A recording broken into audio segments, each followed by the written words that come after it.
안녕하세요. 사연에 빠지다의 DJ 민영입니다. 오늘 사연은요, 인천에 사시는 40대 주부님께서 보내주셨는데요. 근데 우리 사연자님, 남편이 시집살이를 시키는 기막힌 상황 속에서 힘들어 하시는 분이셨어요. 제가 내용을 쭉 읽어보니까 이 또한 이 수많은 가정들을 대변할 수 있는 일들이 아닐까라는 생각이 들었습니다. 어떤 내용인지 궁금하시죠? 지금 바로 만나볼게요.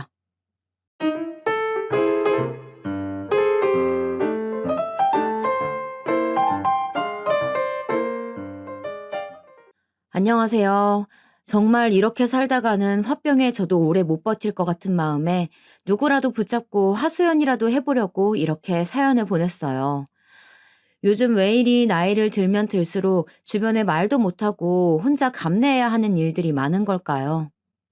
제가 겪은 힘듦보다 저 사실이 더 저를 괴롭게 하는 것 같아요. 저는 인천에 살고 있는 40대 주부예요.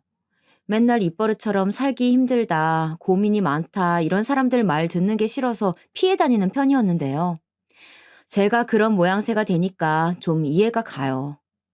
나도 살기 바쁜데 왜 저렇게들 말하고 다니고 공감받길 원하나 했거든요. 근데 저도 이제 주변 친구나 엄마들한테 그럭저럭 하소연을 하게 되더군요. 다름 아닌 우리 남편과 시댁, 진짜 그놈의 미친 시댁 때문에 못 견디겠거든요. 제가 좀 짧게 줄여서 말을 해보자면 우리 시댁은 그렇게 넉넉지도 않은데 허영만 가득한 집이에요. 그래서 뭐든 명품으로 사야 되고 뭘 부르던 간에 돈을 크게 부르시는 분들이거든요. 그나마 좀 나은 게 있다면 저한테 직접적으로 어머님, 아버님이 뭘 요구하시는 건 없다는 거예요.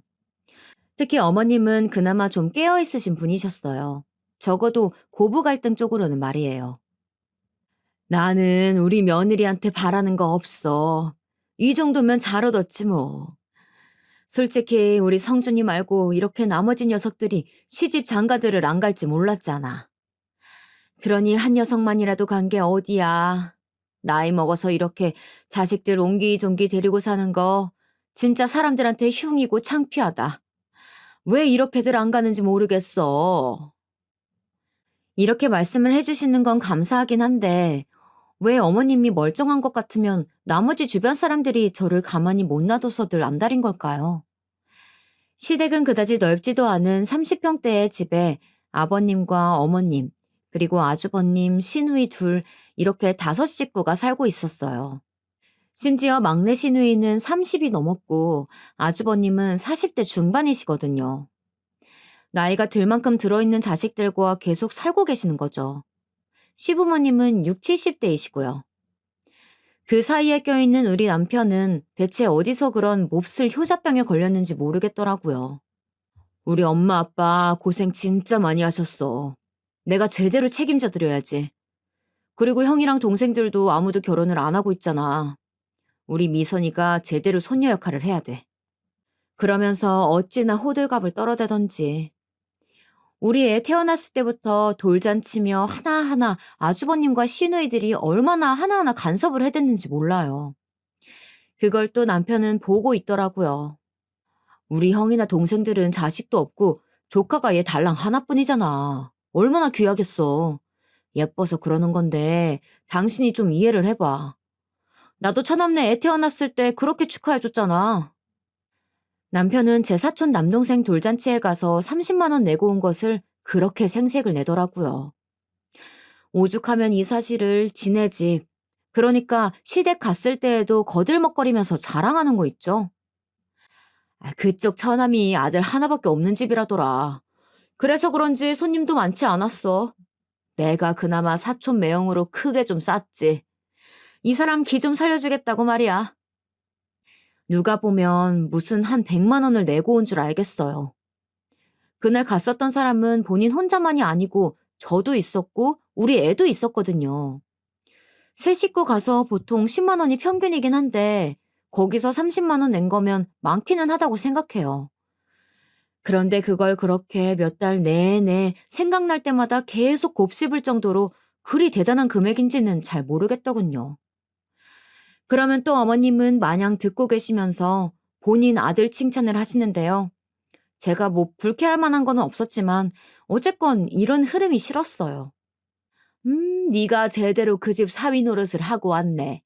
그래, 그렇게 해야 어른들한테 칭찬받고 가정을 편하게 하는 거야. 누구든 그런 역할을 해야지. 어딜 봐도 맞는 말이고 제 기분을 거슬리게 할 것은 없는데 남편이 으스대며 엄마한테 앵앵거리는 꼴이 보기 싫었나 봐요. 그런 얘기를 하면 또 아주버님은 옆에서 은근 꼬집어대면서 자기 동생에 대한 열등감을 이상하게 표현하더라고요. 뭘 30만 원씩이나 해? 직계 가족도 아니고 사촌이라며. 그럼 그냥 가서 밥이나 먹고 축하해주고 먹을 만큼 내면 되는 거지. 너는 사업한다는 녀석이 그렇게 돈 쓸 때 못 쓸 때 구분 안 하고 해프냐? 이렇게 퉁명스럽게 대꾸하는데 어딜 봐도 자기 동생을 향한 자격지심이라는 건 알지만 저는 그 소재거리가 되어서 그런지 기분이 나쁘더라고요. 그래도 일단은 그냥 넘기겠다고 마음먹고 제발 남편이 그런 얘기 좀 그만했으면 좋겠는 거예요. 이제 반대로 우리 집 이야기를 해보자면요. 저희 집은 아빠가 일평생 자그마한 세탁소를 하셨고 엄마도 엄청 검소하신 편이에요. 어떤 때에는 진짜 왜 이렇게까지 해야 할까 싶을 정도로 절약을 하셔서 가끔 남편 보기 창피할 때도 있었답니다.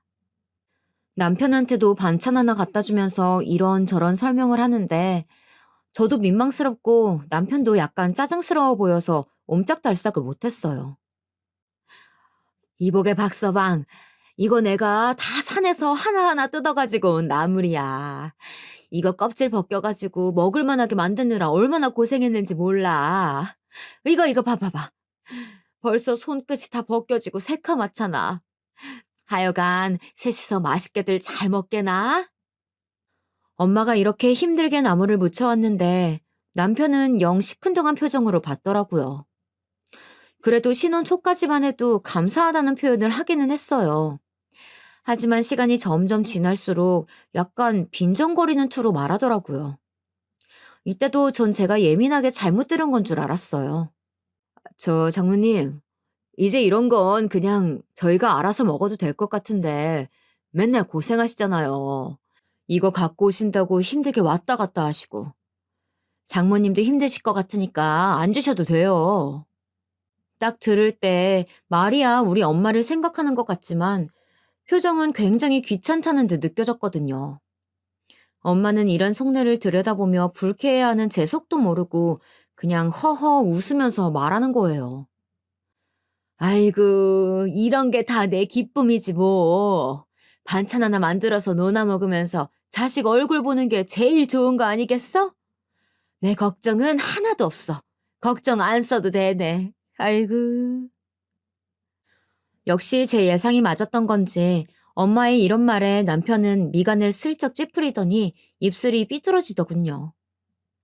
우리 엄마가 단순히 왔다 갔다 하는 걸로 그치는 것은 아니고 점심 식사 때쯤 맞출 때에는 저희랑 같이 식사하러 가실 때가 종종 있거든요.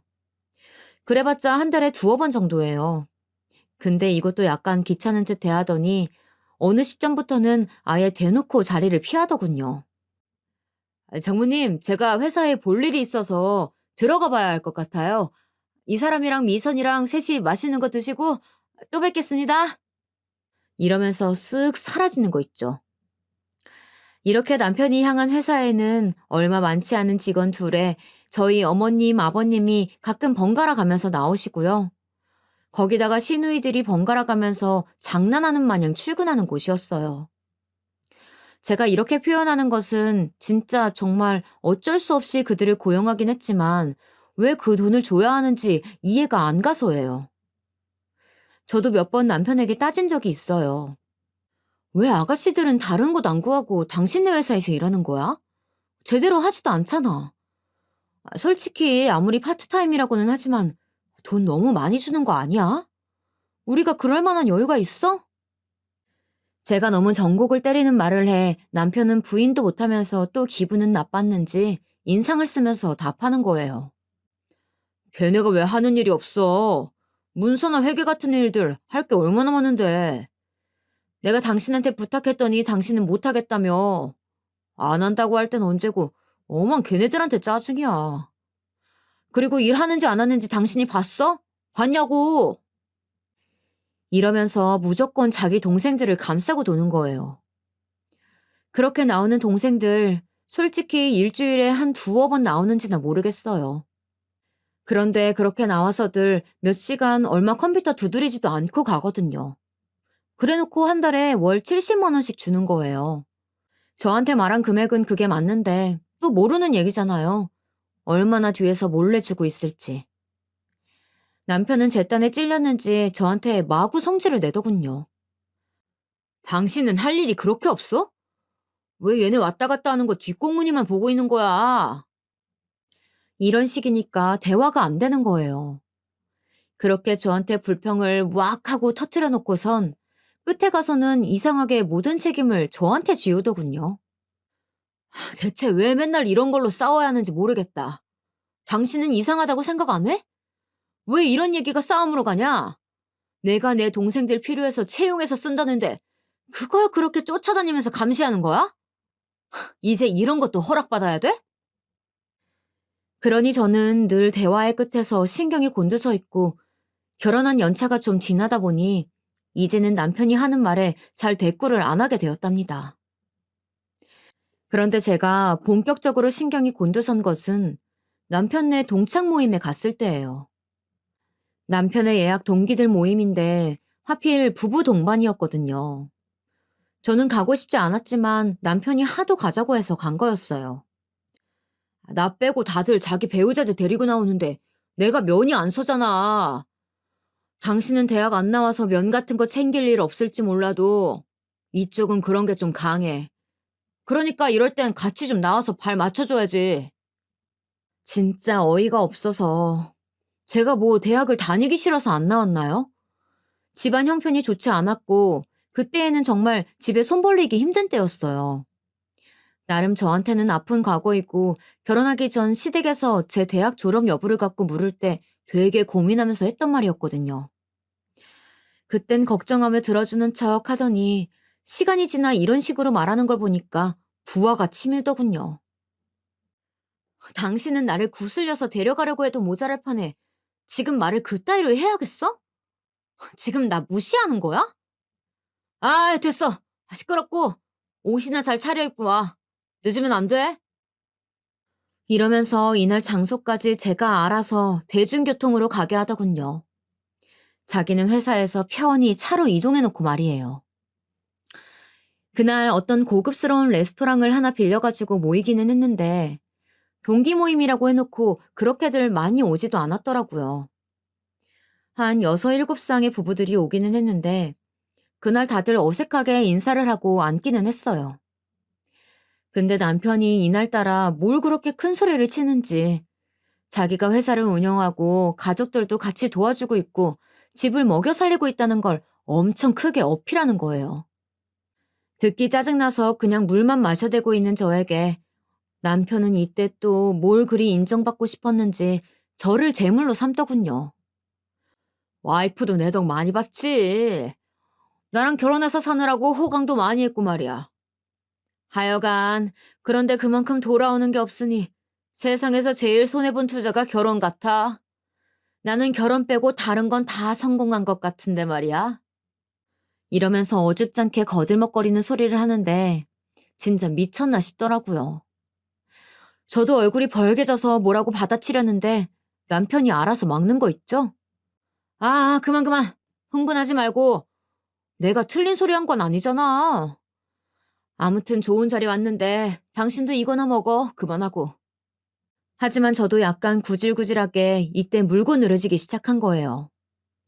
결국 모든 시선과 화제가 저희 쪽으로 몰려들게 되었어요.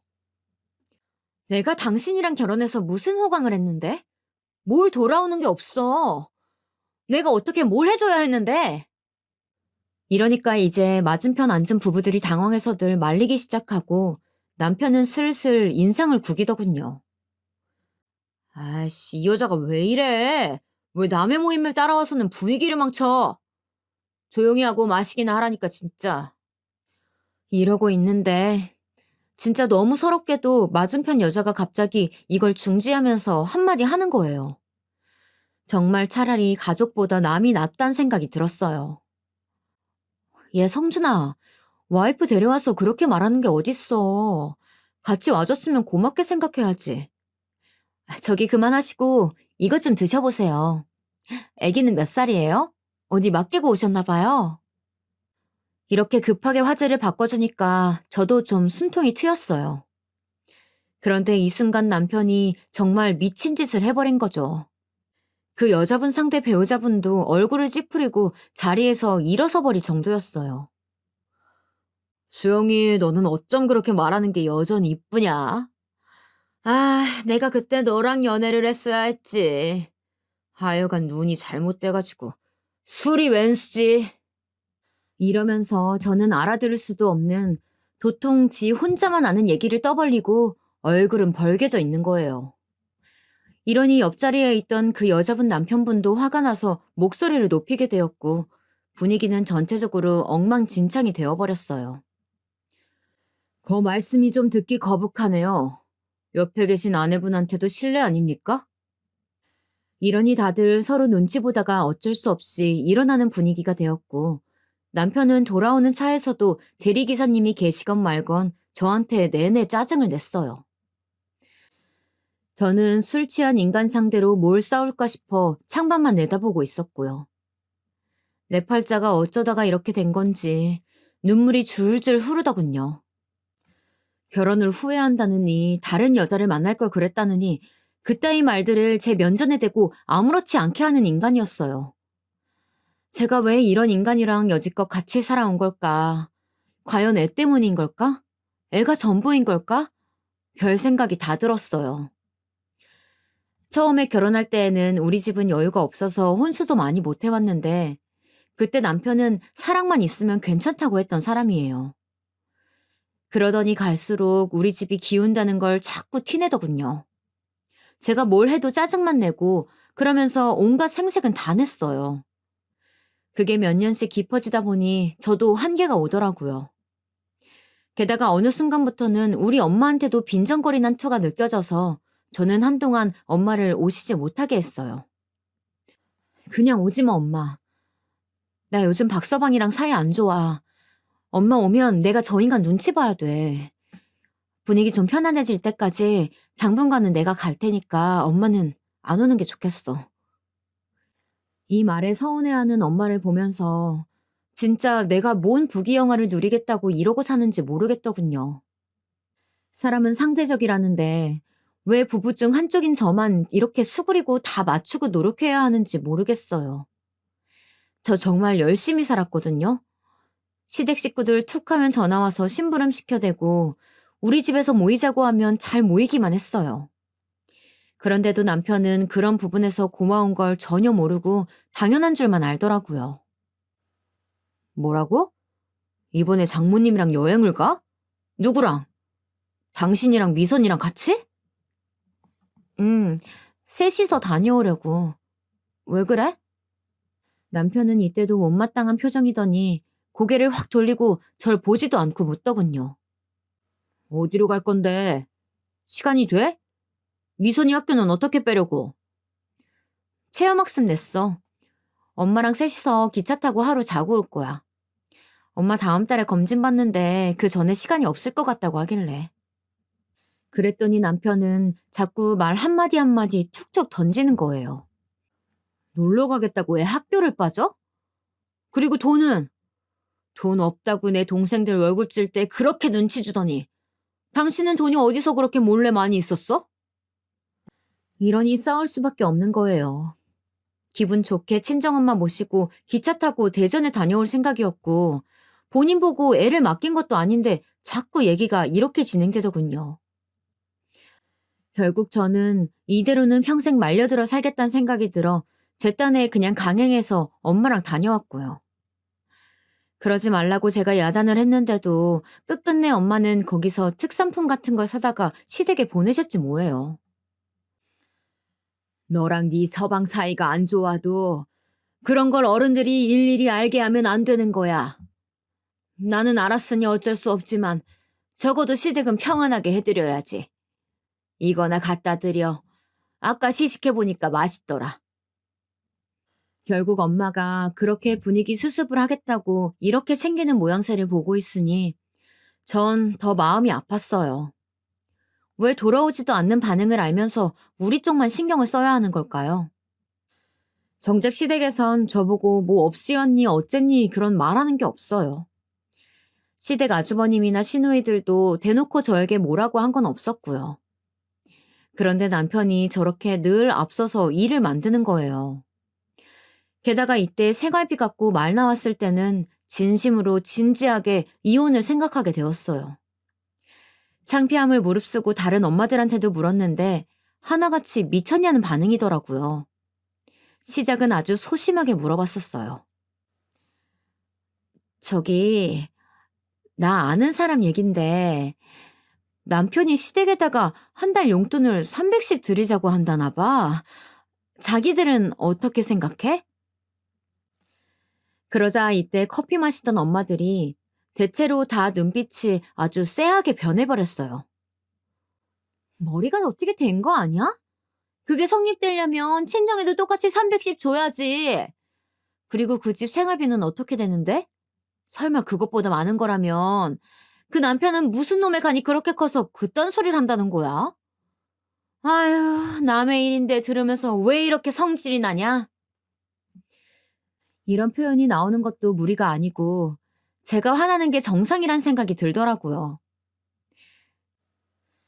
정말 아주 뜬금없이 대뜸 남편이 저런 말을 했거든요. 생활비를 솔직히 제가 관리하지 않았다면 남편은 저에게 굳이 말하지도 않았을 것 같은 거예요. 엄마, 아버지 이제 몸도 힘드시고 그리고 우리 회사 와서 일도 도와주시잖아. 아직은 두 분 도움으로 거래처 확보되는 것도 있다고.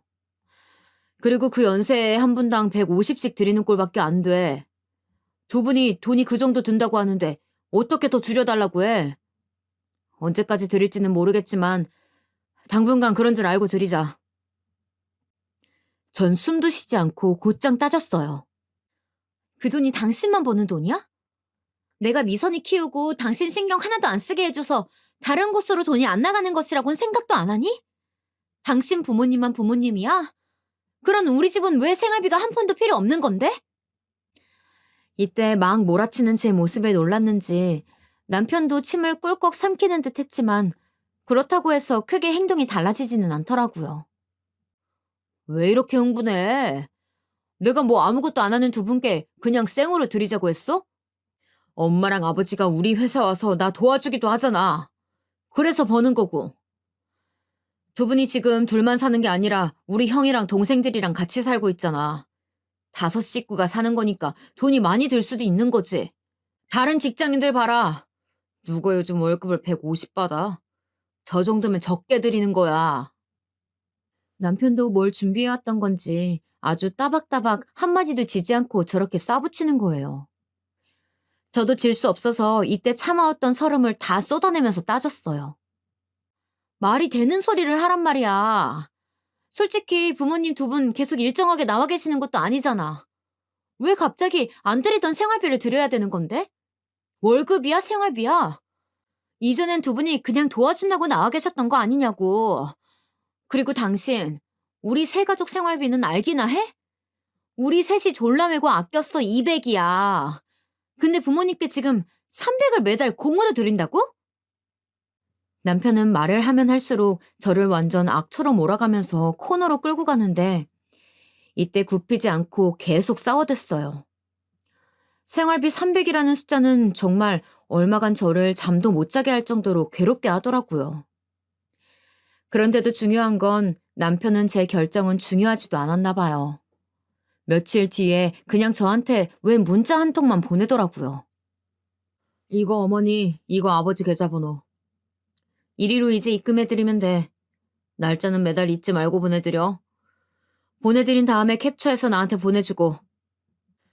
혹시나 제가 안 보낼까봐 이렇게 증거까지 해서 보내라니 제가 기가 막히지 않겠냐고요. 이 꼴 저 꼴 다 싫으면 이혼하는 수밖에 없으니 너무 고민이 되더라고요. 하다 안 되겠어서 엄마한테 상담을 했는데 엄마도 이 부분은 어이가 없으셨나 봐요.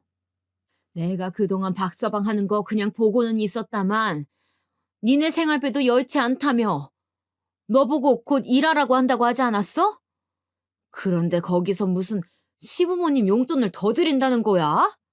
니네 시댁이 그렇게 여유 없는 집도 아닌데 왜 그러는 거래? 그러게 말이에요. 우리 어머님, 아버님 한 달에 한 번은 꼭 백화점 가시는 분들이에요. 뭐 대단한 쇼핑을 하는 것은 아니지만 가서 5만 원에서 10만 원짜리 화장품이며 스카프 사는 걸 취미로 여기시는 분들이거든요. 거기 푸드코트에서 꼭 식사를 하시고 반찬도 거기서 사오시고 누가 보면 아주 여유로운 노년의 부부들처럼 그렇게 다니신답니다. 하지만 그렇다기에 집이 엄청 잘 사냐 그것도 아니에요.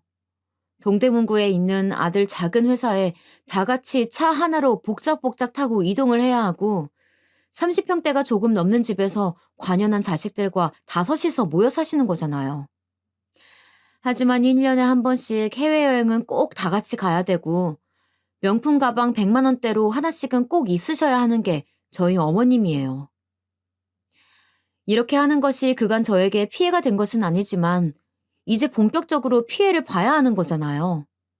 우리가 드린 생활비 300 안에서 그렇게 넉넉히 쓰면서 살아가실 테니까요. 하지만 저에게 무슨 힘이 있겠어요. 정말 아무것도 막을 수가 없었어요. 그런데 이제 이렇게 상황이 흘러가다 보니 저도 점점 눈엣 가시처럼 시누이들의 행동이 좋게 보이지 않는 거예요.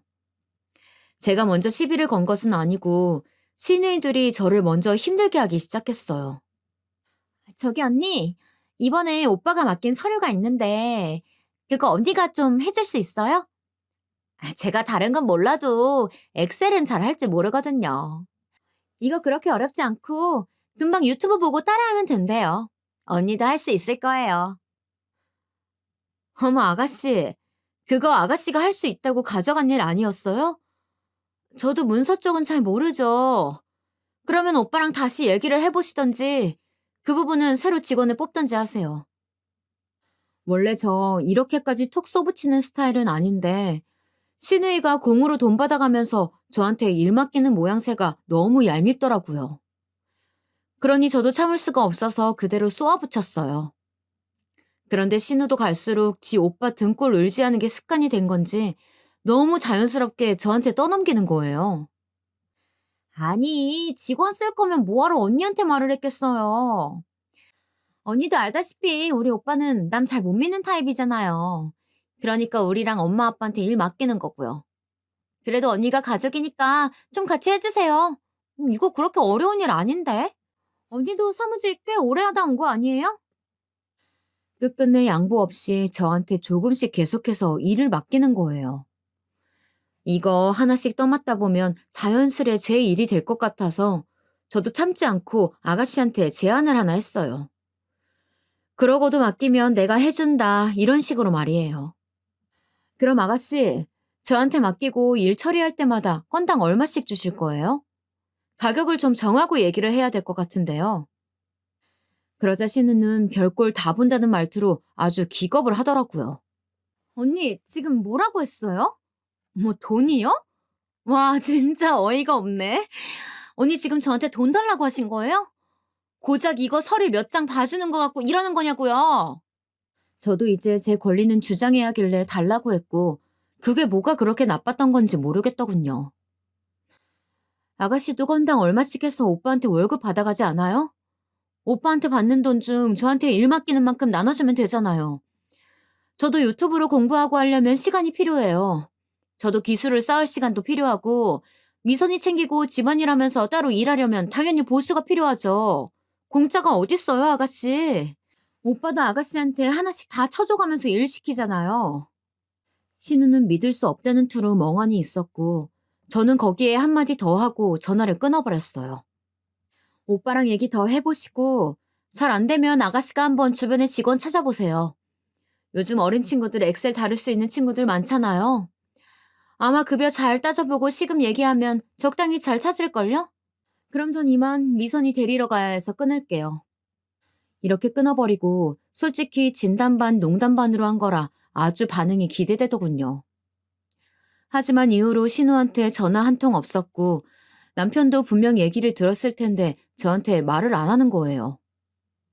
그냥 말 안 나오면 말자는 식으로 넘기려고 했는데 아니나 다를까 분명히 이 인간 지 동생한테 이 얘기를 듣긴 했나 봐요. 전혀 다른 주제로 저한테 짜증을 내고 시비를 걸어대는 거예요. 밥이 이게 뭐야? 국은 어제 먹었던 거 아니야? 반찬 이게 다야? 아, 진짜. 밖에서 일하고 온 사람한테 이것밖에 못 주냐? 나 진짜 기분 나빠서 못 먹겠다. 나 엄마 집에 갔다 온다. 차려준 밥 몇 술 뜯어 말고 저렇게 화를 내더니 기어코 일어나서는 결국 시댁에 간다는 거예요. 아예 대놓고 엄마한테 가서 꽁냥꽁냥 일러 바치겠다는 거죠. 하지만 남편은 제가 뭘 잘못했다고 이 한마디에 그렇게 발등에 불이라도 떨어진 양 활짝 뛰면서 화를 낸 걸까요? 그래, 알았어. 다녀와, 그럼. 정말 이 말 한마디만 했을 뿐인데 이게 그렇게 잘못한 일인가요? 남편은 옆에 있던 서류 봉투를 집어 던지고 발로 막 바닥을 땅땅 쳐대질 않나 자길 무시하는 거냐고 막 소리를 지르는 거예요.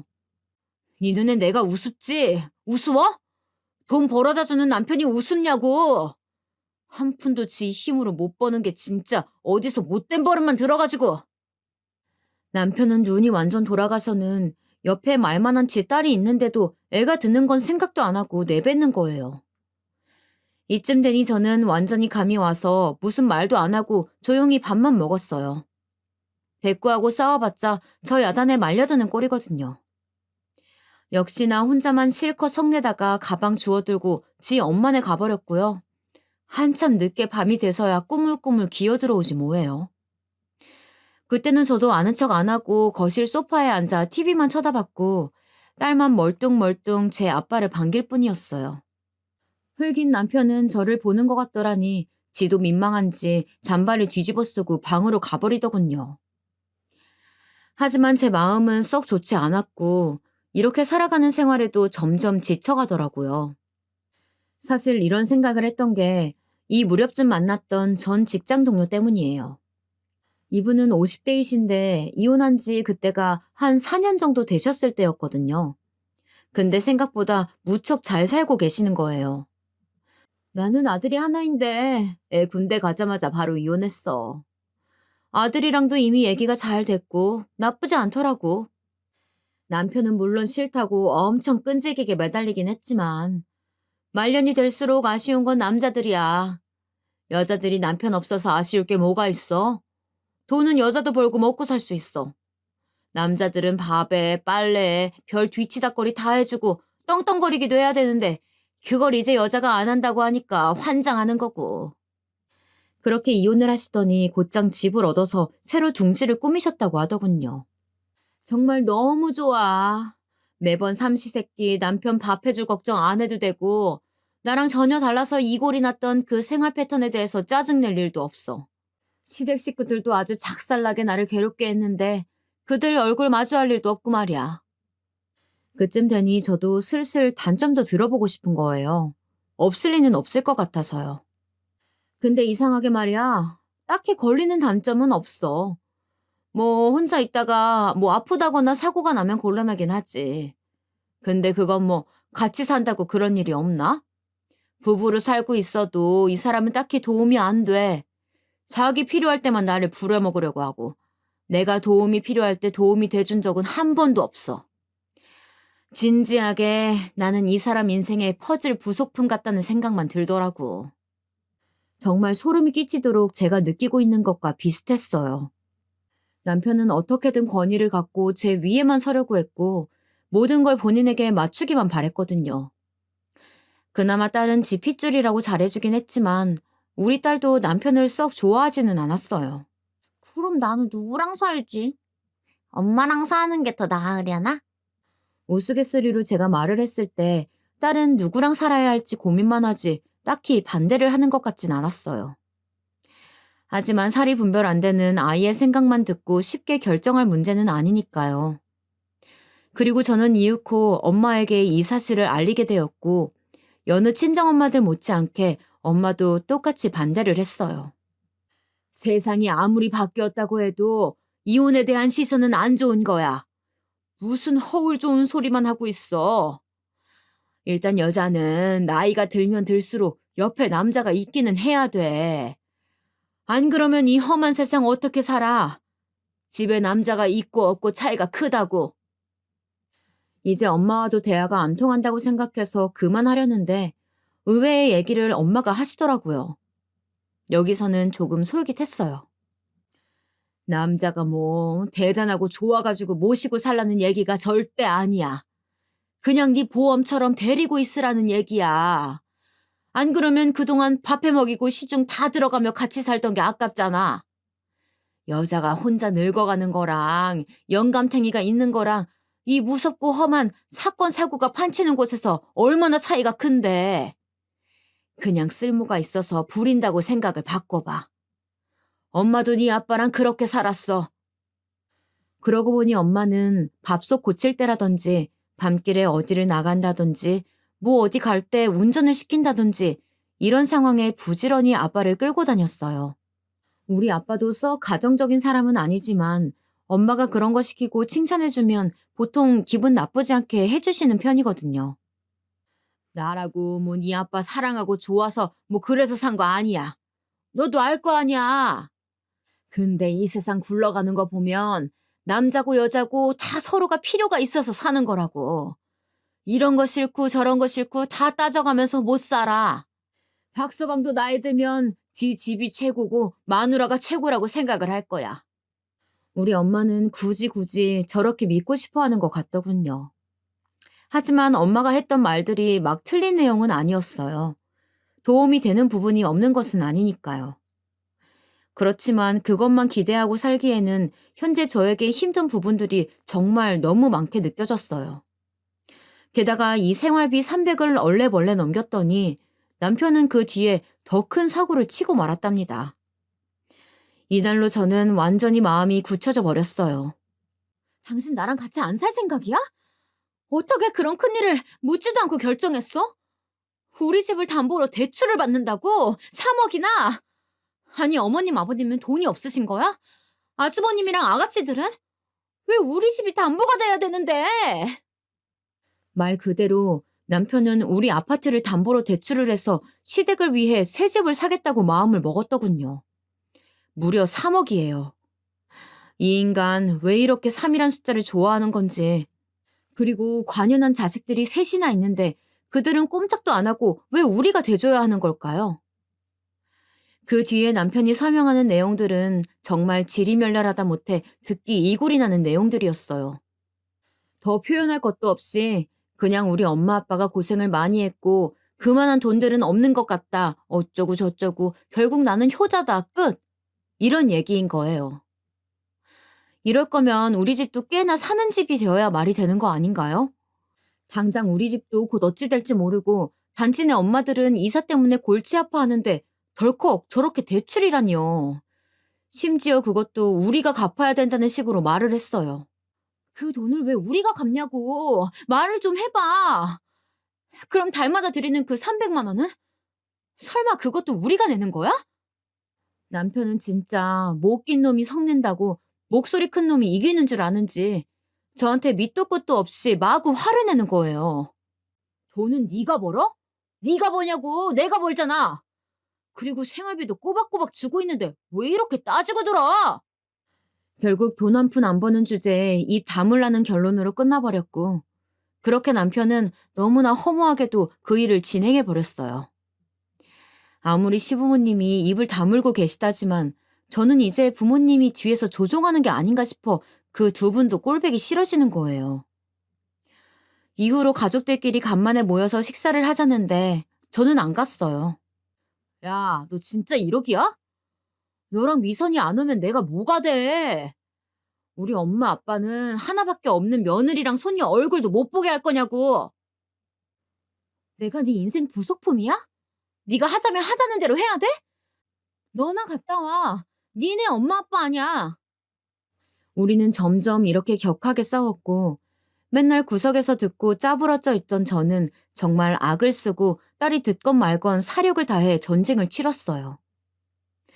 얼마 안 가 친정엄마가 허리 수술을 하신다는데 우리 딸이 하는 말을 남편은 들어놓고도 아무런 채도 안 하더군요. 아빠, 외할머니 수술하신대. 허리가 많이 아프신가 봐. 나랑 엄마 이따가 병원 가기로 했어. 아빠는 언제 올 거야? 남편은 그 말을 듣고도 밥그릇에만 고개를 쳐박고 있더니 우물거리면서 그냥 일어나 버리더군요. 내가 지네 엄마 무릎 다치셨을 때는 그렇게 병원 왔다 갔다 하면서 간병을 하고 반찬을 얼마나 해드렸는데 말이에요. 자기 기분 나쁘다고 우리 엄마 수술 소식에 입 싹 씻는 걸 보니 점점 저는 이 인간에게 환멸감이 일어나기 시작했어요. 그리고 홀로 엄마에게 다녀왔고 허리 아프다고 끙끙거리는 엄마를 보니까 마음이 너무 안 좋더군요. 늘 쌩쌩하고 발 빠르게 움직이던 엄마가 저렇게 빼샥 말라가지고 이제 몸도 자주 고장난다고 하고 있으니까요. 그래서 간 김에 수술비도 제가 200만 원 대신 결제해드리고 엄마는 싫다고 하는 걸 억지로 마무리 짓고 왔는데요. 그러고 며칠이 지나서 저와 남편은 또 싸움이 붙게 된 거예요. 이날만 생각하면 아직도 눈물이 나오고 분이 풀리지가 않네요. 말해봐. 지금 장모님 수술하는데 돈 이렇게 낸 거야? 아니, 낸 건 좋다 이거야. 근데 왜 나한테 말을 안 했어? 당신 내가 돈 벌어오는 게 쉬워 보여? 내가 우리 집 이사하는데 돈 좀 보탠 것 같고 아주 난리 지랄 부르스를 떨더니 너는 왜 입국 다물고 돈 몰래 갖다 쓰는데 도둑도 아니고 뭐야? 우리 집 돈 세는 주범이 여기 있었네. 너무 얼척이 없는 게 이런 식으로 우리 집 재정 부족한 걸 제 탓으로 돌리고 앉아있는 거예요.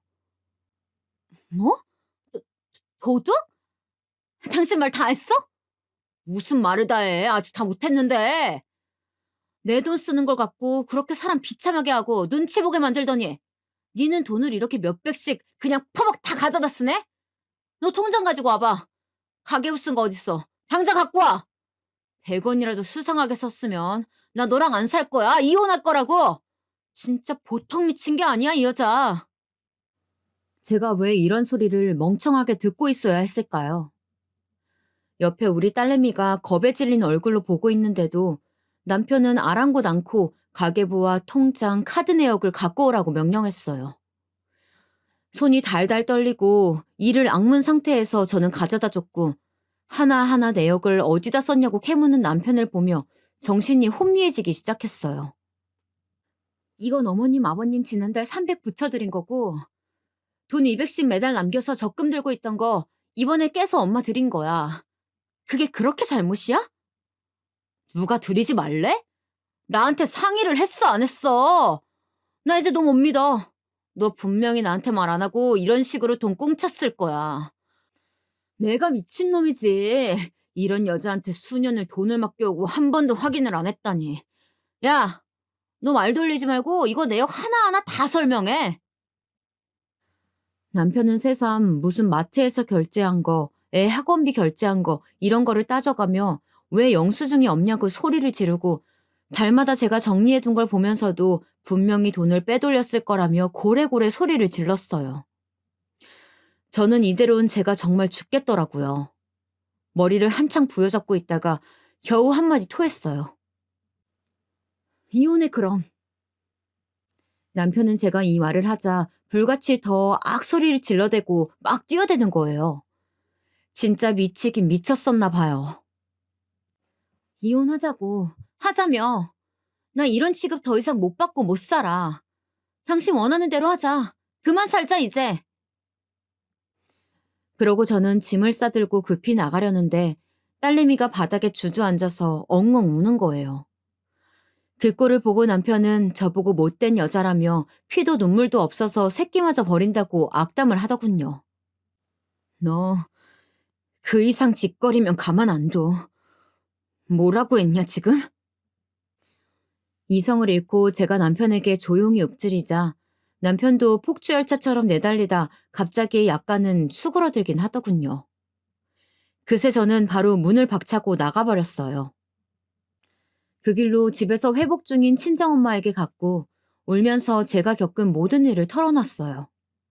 엄마는 처음에 또 싸웠냐고 웃으면서 듣다가 점점 일그러지는 제 얼굴과 막판엔 무릎까지 꿇고 제발 이혼하고 싶다는 저를 보고 말이 없어졌어요. 저는 한참을 일어설 수 없었고 방바닥이 눈물로 꿀럭해질 정도로 울음으로 엉망진창이 되어버렸어요. 우리 딸 하면서 제 등을 토닥이는 엄마의 손길에 정말 모든 걸 토해내듯 왁 거리면서 울음을 쏟아냈고요. 엄마도 화장실에 들어가서 한참을 꺽꺽거리면서 속을 달래고 흐느끼시더니 눈가가 빨개져서 밖으로 나오시더군요. 내가 더 이상 너한테 어찌 살라고 뭐라 말을 못하겠다. 나는 나대로 할 일을 해야지. 엄마는 그러시더니 바로 전화를 거시는데 아무래도 제 남편인 것 같더군요. 자네, 우리 영미 어디 있는지 알지? 여기 와 있네. 자네도 지금 미선이 데리고 이리 오게. 자세한 얘기는 여기 와서 해. 전화 끝내. 훌쩍이며 엄마한테 왜 그러냐고, 왜 불렀냐고 묻는데도 엄마는 불이 꺼진 주방 식탁 의자에 앉아 아픈 허리를 부여잡고 그냥 가만히 계시더군요. 아마 엄마도 결국은 이혼하라는 소리를 하겠지 싶어 많은 감상이 머리를 스쳐 지나갔어요. 처음 결혼할 때, 이 집을 떠날 때 엄마 손 잡고 많이 울었었는데, 그리고 아기 낳고 이 집에 와서 엄마가 많이 봐줬었는데, 그 끝이 이렇게 끝나게 되다니 현실이 너무 못 견디게 차갑더군요. 얼마 안 돼요. 남편과 제 딸은 우리 친정에 왔고, 딸은 절 보자마자 울면서 와락 안겼어요. 남편은 신경이 바짝 곤두선 얼굴로 몹시 불편하다는 걸 온몸으로 티내면서 현관에 들어서더군요. 거 소파에 앉아보게. 내가 자네한테 할 말이 있어. 둘 사이에 무슨 일이 있었는지는 대강 들었어. 굳이 자네한테 따로 듣지 않아도 되네. 엄마는 웬만하면 제 남편에게 다 맞춰주고 살갑게 말하시는 편이었지만 이날은 용건만 뚝뚝 잘라 말하시더군요. 내가 하는 말 끊지 말고 그냥 듣게. 내가 그간 얘기는 다 들었어. 세상에 어느 집 자식이고 안 귀한 자식이 없는 건데 부모도 마찬가지 아닌가? 자네는 자네 부모만 중한가? 남편은 뭔가 빠직하고 화가 난 듯하면서도 말 끊지 말라는 엄마의 말에 이러지도 저러지도 못하고 얼굴만 시뻘겋게 붉히더군요. 이혼하자고 왔다면서? 그럼 이혼해. 내가 웬만하면 자네가 외도를 한 것도 아니고 때린 것도 아니고 그냥 살게 하려고 그랬네. 근데 돈을 갖고 그렇게 따지고 들었다며? 우리 영미가 그동안 10년 넘게 자네 딸 키우면서 살림한 게 뭐 사기라도 쳤단 말인가? 엄마는 엄마만의 언어로 그렇게 사위를 야단치고 있었고 저는 그 뒤에서 딸을 안방으로 들여보낸 뒤 그냥 물끄러미 이 상황을 보고 있었어요. 돈 갖고 사람 멸시하는 것들은 돈으로 당해봐야 돼. 자네 그 회사 뭐 얼마나 대단해서 우리 영미를 그렇게 깔아뭉개나. 우리가 영미 시집 보내면서 해준 거 별로 없다고 그렇게 내내 삐쳐있더니 그게 이렇게 10년 넘게 갈 줄 몰랐어. 평생 갈 줄 알았으면 결혼 안 시켰지. 엄마는 그렇게 혼잣말을 하더니 얼마나 속이 상했으면 이후에 결국 그간 숨겨둔 얘기마저 남편에게 오픈해 버리셨어요. 솔직히 제가 볼 땐 좀 유치한 대처 같긴 했는데 정말 다시는 안 볼 생각으로 그렇게 엄마 딴에 쏟아부은 것 같았어요. 자네, 우리 무시했지? 자네 말이야.